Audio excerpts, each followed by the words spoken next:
O'rta Osiyo erkaklarida ayol kishini itoatkorligi ko'proq yoqadi. Xo'p bo'ladi degani yoqadi, gap qaytarmaydigani yoqadi. Fikrini hurmat qilgan ayol yoqadi. Uni kayfiyatini ko'chadan qanaqa kayfiyatda kirib kelganiga qarab kayfiyatiga moslashuvchan ayol yoqadi. Albatta yoqadi. Mana nima siz ildizingiz? Erkakni, ya'ni u nimada shakllangan, uni ichida qanday his-tuyg'ular bor? Ayol ham, erkak ham baravar shirin so'zga muhtoj, mehrga muhtoj.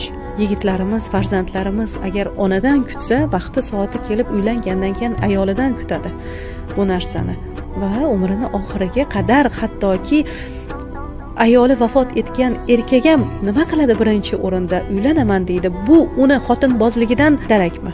Yo'q. Mehr kerakligidan. Juft kerak, chunki Robbim bizni shunday yaratgan.